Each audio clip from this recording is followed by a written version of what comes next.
last minute she can get the rest of that back. I thought so. But again, please. I'm not quite sure what other way for you to say no walnuts and salad except to say no walnuts and salad. No, she's very steady. She doesn't listen. She doesn't care. She has no idea. She's so okay. Reread the salad 4 times. I like things done correctly. Correctly the first time. Then, you don't want to in Europe and then the salad last and make yours first. Not a deal.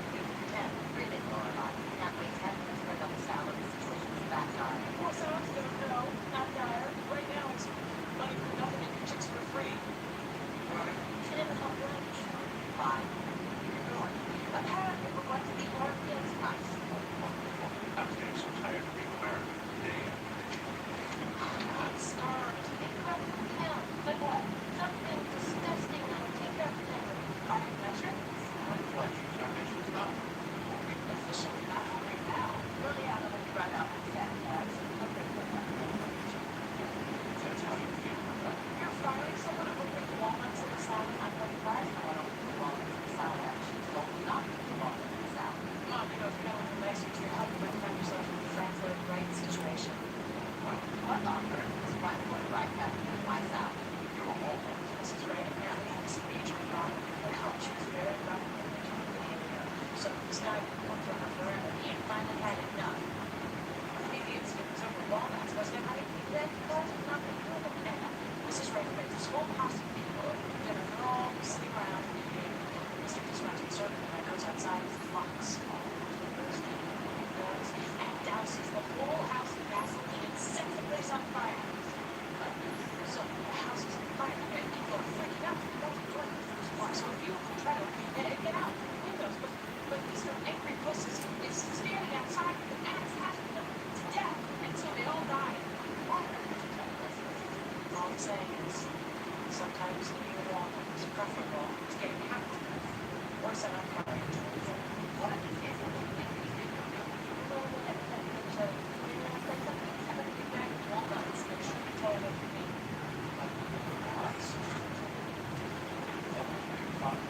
Introducing Grandma, that you've never seen before, for all-in-one ready essentials. Today, we're checking out fruit treats. Two over notes, proposals, emails, and letters. Reader goes beyond just spelling grammar. It helps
Prologue.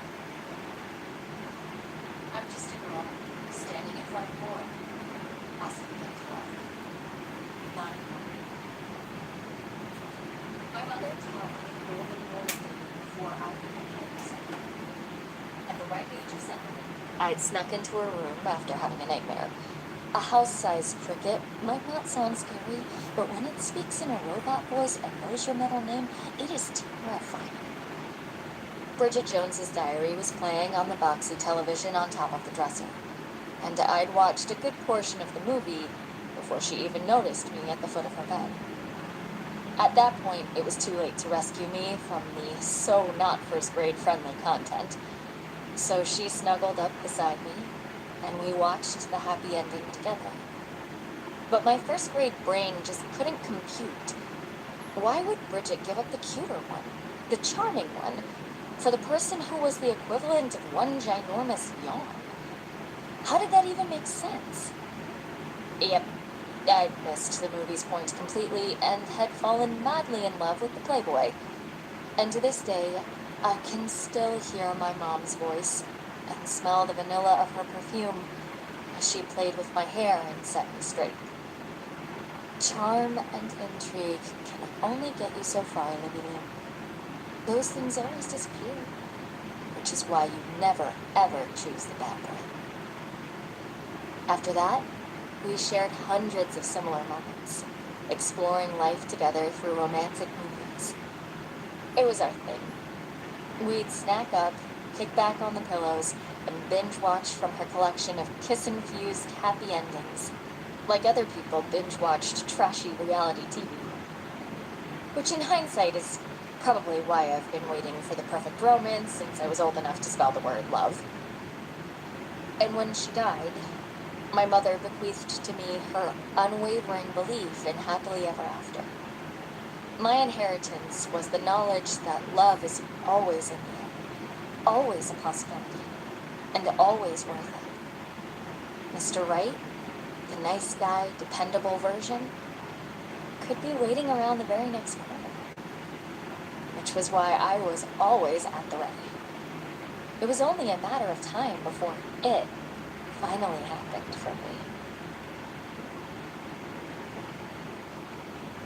Chapter 1. Nobody finds their soulmate when they're 10. I mean, where's the fun in that, right? Sweet Home, Alabama. The day began like any typical day. Mr. Fitzpervert left a hairball in my slipper. I burned my earlobe with the straightener, and when I opened the door to leave for school, I caught my next-door nemesis suspiciously sprawled across the hood of my car. Hey! Slid my sunglasses up my nose, pulled the front door shut behind me, and hightailed it in his direction, careful not to scuff my pretty new floral flats as I basically ran at him. Get off of my car! Wes jumped down and held up his hands in the universal I'm innocent pose, even though his smirk made him look anything but. Besides, I'd known him since kindergarten. The boy had never been innocent a day in his life. What's in your hand? Nothing. He put the hand in question behind his back. Even though he'd gotten tall and mannish, and a tiny bit hot since grade school, Wes was still the same immature boy who'd accidentally burned down my mom's rose bush with a firecracker. You're so paranoid, he said. I stopped in front of him and squinted up at his face. Wes had one of those naughty boy faces, the kind of face where his dark eyes, surrounded by mile-long thick lashes because life wasn't fair, spoke volumes, even when his mouth said nothing. An eyebrow raise told me just how ridiculous he thought I was. For our many less than pleasant encounters, I knew the narrowing of his eyes meant he was sizing me up, and that we were about to throw down about the most recent annoyance he'd brought upon me. And when he was bright-eyed like he was right now, his brown eyes practically freaking twinkling with mischief, I knew I was screwed. Because mischievous Wes always won. I poked him in the chest. What did you do to my car? Didn't do anything to your car, per se. Per se? Whoa, what's your filthy mouth, Bugsbaum? I rolled my eyes, which made his mouth slide into a wicked grin before he said, "This has been fun, and I love your granny shoes, by the way, but I've got to run." Wes, he turned and walked away from me like I hadn't been speaking. Just walked toward his house in that relaxed, overconfident way of his. When he got to the porch, he opened the screen door and yelled to me over his shoulder, "Have a good day, Liz." That couldn't be good, because there was no way he legitimately wanted me to have a good day. I glanced down at my car, apprehensive about even opening the door. See, Wes Bennett and I were enemies in a no-holds-barred, full-on war over the one parking spot on our end of the street. He usually won, but only because he was a dirty cheater. He thought it was funny to reserve the spot for himself by leaving things in the space that I wasn't strong enough to move. Iron picnic table, truck motor, monster truck wheels. You get it. Even though his antics caught the attention of the neighborhood Facebook page, my dad was a group member, and the old gossips frothed with rage at their keyboards over the blights on the neighborhood landscape, not a single person had ever said anything to him or made him stop. How is that even fair? But I was the one riding the victory wave for once, because yesterday I'd had the brilliant idea to call the city after he'd decided to leave his car in the spot for 3 days in a row. Omaha had a 24-hour ordinance, so good old Wesley had earned himself a nice little parking ticket. Not going to lie, I did a little happy dance in my kitchen when I saw the deputy slide that ticket underneath Wes's windshield wiper. I checked all 4 tires before climbing into my car and buckling my seatbelt. I heard Wes laugh, and then I leaned down to glare at him out the passenger window. His front door slammed shut. Then I saw what he'd found so funny. The parking ticket was now on my car, stuck to the middle of the windshield with clear packing tape that was almost impossible to see through. Layers and layers of what appeared to be commercial-grade packing tape. I got out of the car and tried to pry up a corner with my fingernail, but the edges had all been solidly flattened down. What a tool. When I finally made it to school after scraping my windshield with a razor blade and doing hardcore deep breathing to reclaim my zen, I entered the building with the Bridget Jones's Diary soundtrack playing through my headphones. I'd watched the movie the night before, for the 1000th time in my life, but this time the soundtrack had just spoken to me. Mark Darcy saying, "Oh yes, they fucking do," while kissing Bridget was of course as swoony as hellfire, but it wouldn't have been so oh my god worthy if not for Van Morrison's Someone Like You playing in the background. Yeah, I have a nerd level of fascination with movie soundtracks. The song came on as I went past the Commons and made my way through the crowds of students clogging up the halls. My favorite thing about music, when you played it loud enough through good headphones, and I had the best, was that it softened the edges of the world.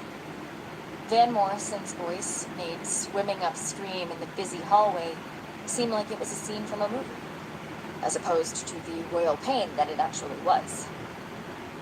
I headed toward the second-floor bathroom, where I met Jocelyn every morning. My best friend was a perpetual oversleeper, so there was rarely a day when she wasn't scrambling to put on her eyeliner before the bell rang. Liz loved that dress. Joss threw me a side glance between cleaning up each eye with a cotton swab as we walked into the bathroom. She pulled out a tube of mascara and began swiping the wand over her lashes. The flowers are so you. Thanks. I went over to the mirror and did a turn to make sure the vintage A-line dress wasn't stuck in my underwear, or something equally embarrassing. 2 cheerleaders surrounded by a puff of white cloud were vaping behind us, and I gave them a closed-mouth smile. Do you try to dress like the leads in your movies, or is it a coincidence? Joss asked. Don't say your movies like I'm addicted to porn or something. You know what I mean. Joss said as she separated her lashes with a safety pin. I knew exactly what she meant. I watched my mom's beloved rom-coms practically every night, using her DVD collection I'd inherited when she died.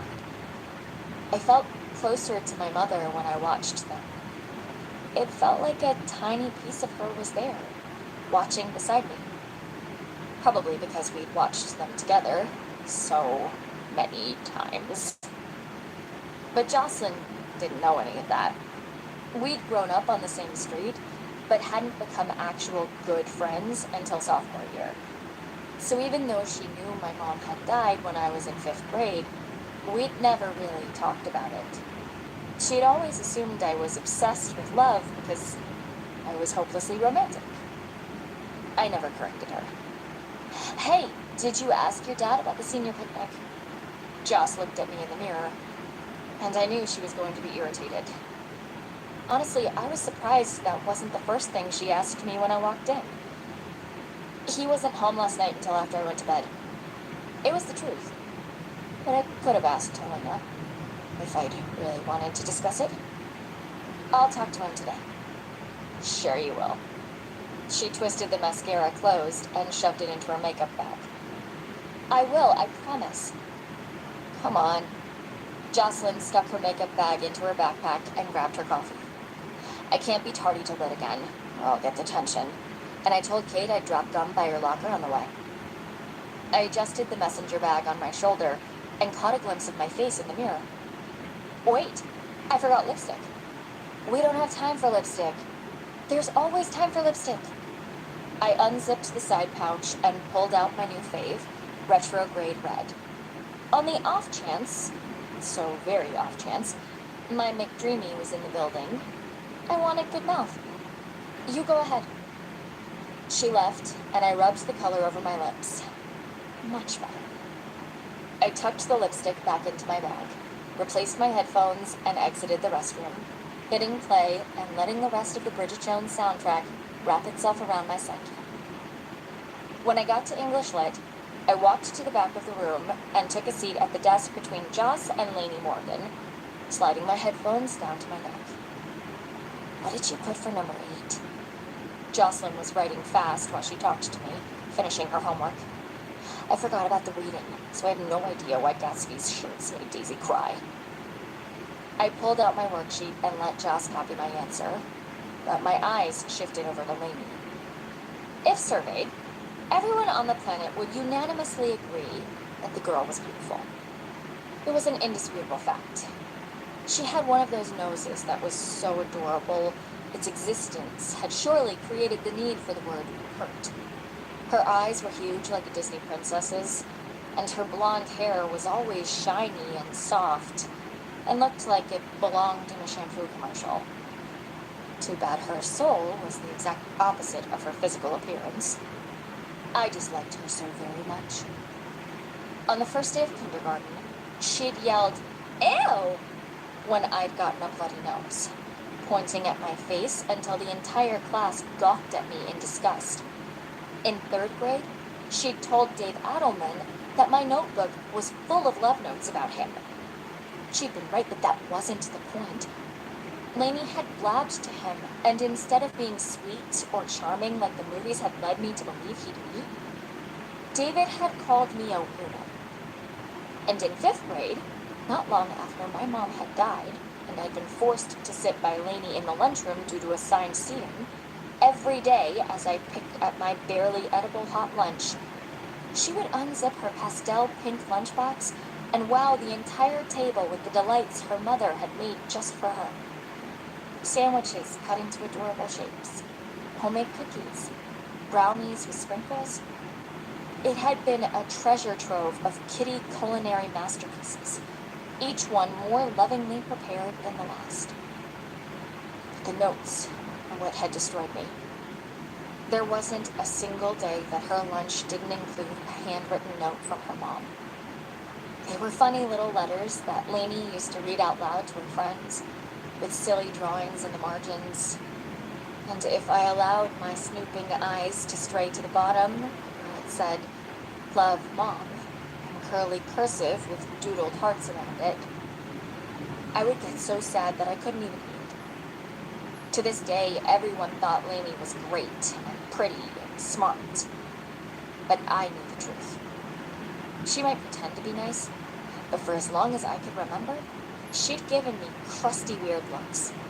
As in, every single time the girl looked at me, it was like I had something on my face, and she couldn't decide if she was grossed out or amused. She was rotting under all that beauty, and someday the rest of the world would see what I saw. Gum? Lainey held out a pack of double mint, with her perfectly arched eyebrows raised. No, thanks, I muttered, and turned my attention to the front of the room where Mrs. Adams came in and asked for homework. We passed our papers forward, and she started talking about literary things. Everyone began taking notes on their school-issued laptops, and Colton Sparks gave me a chin nod from his desk in the corner. I smiled and looked down at my computer. Colton was nice. I'd talked to him for a solid 2 weeks at the beginning of the year, but that had turned out to be meh. Which kind of summed up the whole of my collective dating history, actually. Meh. 2 weeks. That was the average length of my relationships, if you could even call them that. Here's how it usually went. I would see a cute guy, daydream about him for weeks, and totally build him up in my mind to be my one and only soulmate. The usual high school pre-relationship stuff always began with the greatest of hopes. But by the end of 2 weeks, before we even got close to official, I almost always got hit with the ick. The death sentence to all blossoming relationships. Definition of the ick. A dating term that refers to a sudden cringe feeling one gets when they have romantic contact with someone, and they become almost immediately put off by them. Joss said I was always browsing but never buying. And she ended up being right. But my propensity for tiny little 2-week relationships really messed with prom potential. I wanted to go with someone who made my breath catch and my heart flutter. But who was even left in the school that I hadn't already considered? I mean, technically I had a prom date. I was going with Joss. It's just, going to prom with my best friend felt like such a fail. I knew we'd have a good time. We were grabbing dinner beforehand with Kate and Cassidy, the funnest of our little friend group. But prom was supposed to be the pinnacle of high school romance. It was supposed to be poster board promposals, matching corsages, speechless awe over the way you look in your dress, and sweet kisses under the cheesy disco ball. Andrew McCarthy and Molly Ringwald Pretty in Pink sort of shit. It wasn't about friends grabbing dinner at the Cheesecake Factory before heading up to the high school for awkward conversation, while the coupled-off couples found their way to the infamous grinding wall. I knew Jocelyn wouldn't get it. She thought prom was no big deal. Just a high school dance that you dressed up for. And she would find me completely ridiculous if I admitted to being disappointed. She was already peeved by the fact that I kept blowing her off on dress shopping. But I never felt like going. At all. My phone buzzed. Joss, I have big tea. I looked over at her, but she appeared to be listening to Mrs. Adams. I glanced at the teacher before responding. Spill it. Joss, FYI, I got it via text from Kate. Me. So it might not be true. Got it. The bell rang, so I grabbed my stuff and shoved it into my bag. Jocelyn and I started walking toward our lockers, and she said, Before I tell you, you have to promise you're not going to get all worked up before you hear everything. Oh my God. My stomach stress dropped, and I asked, What's going on? We turned down the West Wing, and before I had a chance to even look at her, I saw him walking toward me. Michael Young. I came to a complete halt. And "There's my tea," Joss said, but I wasn't listening. People looked off me and went around me as I stood there and stared. He looked the same, only taller and broader and more attractive, if that was even a possibility. My childhood crush moved in slow motion, with tiny blue birds chirping and flitting their wings around his head as his golden hair blew in a sparkling breeze. I think my heart might have stopped.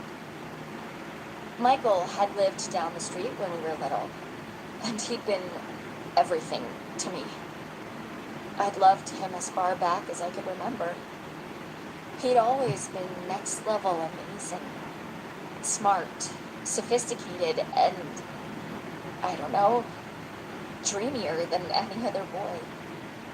He'd run around with the neighborhood kids, me, Wes, the Potter boys on the corner, and Jocelyn, doing typical neighborhood things, playing hide and seek, tag, touch football, ding-dong ditch, etc. But while Wes and the Potters had enjoyed things like flinging mud into my hair because it made me scream, Michael had been doing things like identifying leaves, reading thick books, and not joining in on their torture.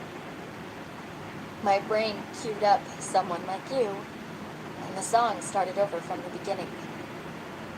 I've been searching a long time for someone exactly like you. He was wearing khakis and a nice black shirt, the kind of outfit that showed he knew what looked good, but also didn't spend too much time on fashion.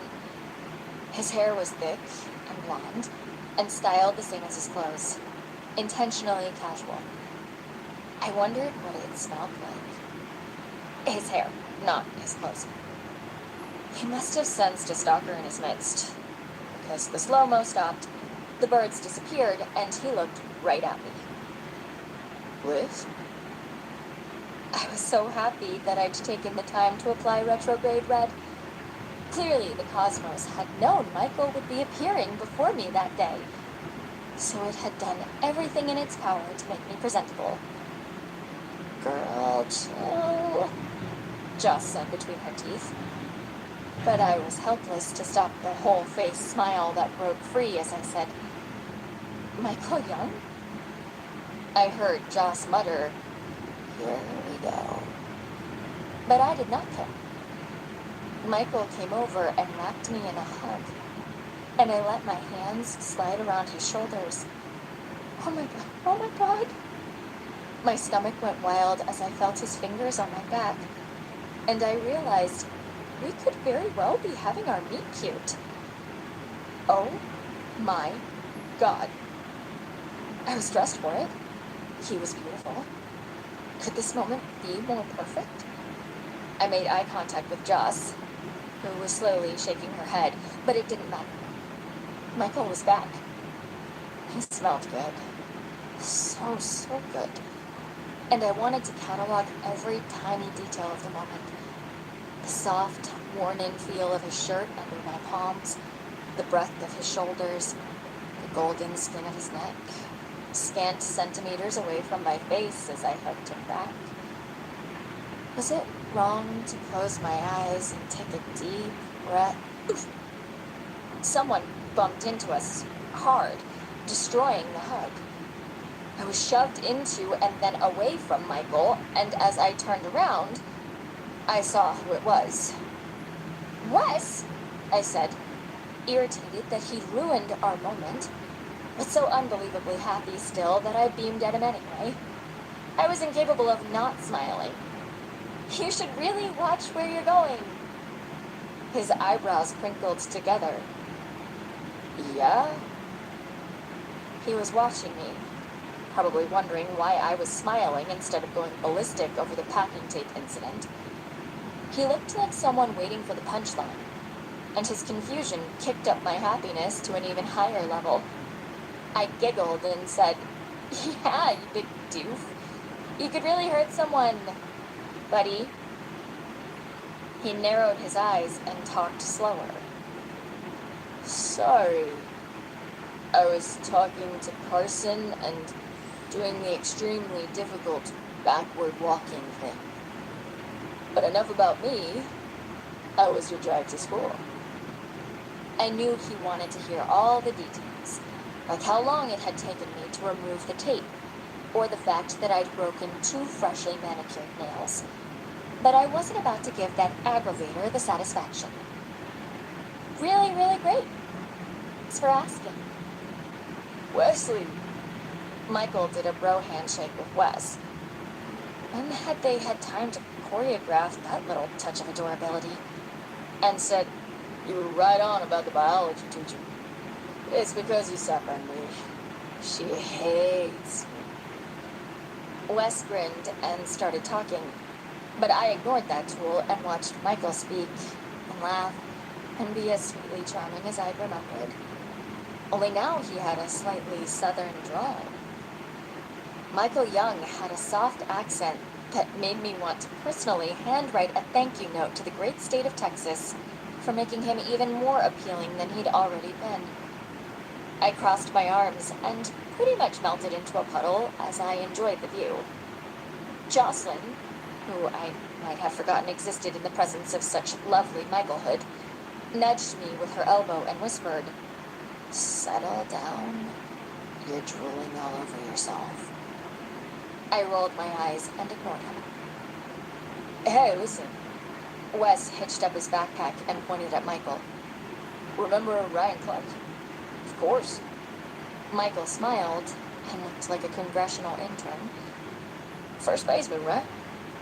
"Exactly." Wes lowered his voice. "Rhino's having a party tomorrow at his dad's. You should totally come." I tried to keep my expression neutral as I listened to Wes ask my Michael to come to his party. I mean, Wes did hang out with the guys that Michael used to know, but still. They were best friends all of a sudden or something. That wouldn't be good for me. Couldn't be. Because Wes Bennett got off on messing with me. He always had. In grade school, Wes was the guy who'd put a frog in my Barbie dream house and a decapitated lawn gnome's severed head in my homemade Little Free library. In middle school, he was the guy who thought it was hilarious to pretend he didn't see me when I was lying out, and then water his mom's bushes accidentally, spraying the hose right over me until I screamed. And now, in high school, he was the guy who'd made it his mission to harass me daily over the spot. I'd grown a backbone since we were kids, so technically now I was the girl who yelled over the fence when his jock friends were over, and they were so rowdy I could hear them over my music. But still. "Sounds good," Michael said with a nod. And I wondered what he'd look like in a cowboy hat and flannel shirt. Maybe a pair of shit kickers, even though I didn't technically know what differentiated a shit kicker from a regular cowboy boot. I'd have to Google it later. "I'll text you the details. I gotta go. If I'm late to my next class, I've got detention for sure." He turned and started jogging in the other direction with a yell of, "Later, guys." Michael watched Wes's disappearance before looking down at me and drawling, "You lit out of here so fast I didn't get to ask. Is it casual dress?" "What? The party?" Like I had any idea what they wore to their jockstrap parties. "Probably." "I'll ask Wesley." "Cool." I worked to give him my top-shelf smile, even though I was dying over the fact that Wes had screwed up my meet cute. "I've got to run too," he said, but added, "I can't wait to catch up though." "Then take me with you to the party," I yelled internally. "Joss?" Michael looked past me, and his mouth dropped open. "Is that you?" She rolled her eyes. "Took you long enough." Jocelyn had always been closer to the neighborhood boys, playing football with Wes and Michael while I did awful cartwheels around the park and made up songs. Since then, she'd turned into this tall and freakishly good-looking human. Today, her braids were all pulled back into a ponytail, but instead of looking messy, like when I wore a ponytail, It showed off her cheekbones. The warning bell rang, and he pointed up at the speaker. That's me. See y'all later. Y'all. He went the other way, and Jocelyn and I started walking. I said, I can't believe Wes didn't invite us to the party. She gave me side-eye. Do you even know who Rhino is? No, but that's beside the point. He invited Michael right in front of us. It's common courtesy that he should invite us too. But you hate Wes. So? So why would you want him to invite you anywhere? I sighed. His rudeness just pisses me off. Well, I, for one, am glad he didn't.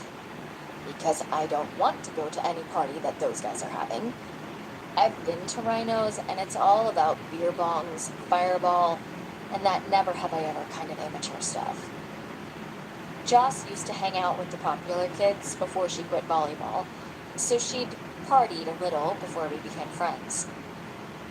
But listen, Jocelyn stopped walking and grabbed my arm to stop me from walking too. That's what I was going to tell you. Kate said he lives next door to Lainey, and they've been talking for a couple weeks now. Lainey? Lainey Morgan? No. It couldn't be true. No, please God, no. But he just got here. Apparently he moved back a month ago, but was finishing classes online at his other school. Rumor has it that he and Lainey are almost official. Not Lainey.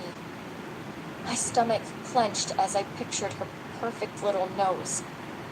I knew it was irrational, but the idea of Lainey and Michael was almost too much for me to bear. That girl always got everything I wanted. She couldn't have him, damn it. The thought of them together made my throat tight. It made my heart hurt. It would crush me. Because not only was he everything I daydreamed about, but he and I had history. The wonderful, important kind of history that involved drinking from garden hoses and catching lightning bugs. I thought back to the last time I had seen Michael. It had been at his house. His family had had a cookout to say goodbye to all the neighbors, and I'd walked over with my parents. My mom had made her famous cheesecake bars, and Michael had met us at the door and offered us drinks like he was a grown-up. My mom had called it the most adorable thing she'd ever seen. All the neighborhood kids played kickball in the street for hours that night, and the adults even joined us for a game. At one point, my mother was high-fiving Michael after stealing home base in her floral sundress and wedge sandals. That moment was pressed in my memories like a yellowed photograph in an antique album. I don't think Michael ever had a clue as to how madly in love with him I'd been. They moved a month before my mom died, breaking the tip of my soon-to-be shattered heart. Jocelyn looked at me like she knew exactly what I was thinking. Michael Young is not your racing to the train station dude. Got it? And he could be. Well, technically, they aren't official yet, so we started walking again, dodging bodies as we headed for her locker. We were probably going to be late because of our impromptu hallway meetup with Michael, but it would totally be worth it. Seriously, I'll be that girl. She gave me her motherly scowl. That there with Michael was not your meet cute. But I didn't even want to say it because I didn't want her to shoot it down. Still, I almost squealed when I said, what if it was? Oh my God. I knew the second I heard he was back that you were going to lose it. Her eyebrows went down, and so did the corners of her lips as she stopped in front of the locker and turned the lock. You don't even know the guy anymore, Liz. I could still hear his deep voice saying y'all, and my stomach dipped. I know everything I need to know. She sighed and pulled out her backpack. Is there anything I can say to yank you back from this? I tilted my head. He hates cats, maybe?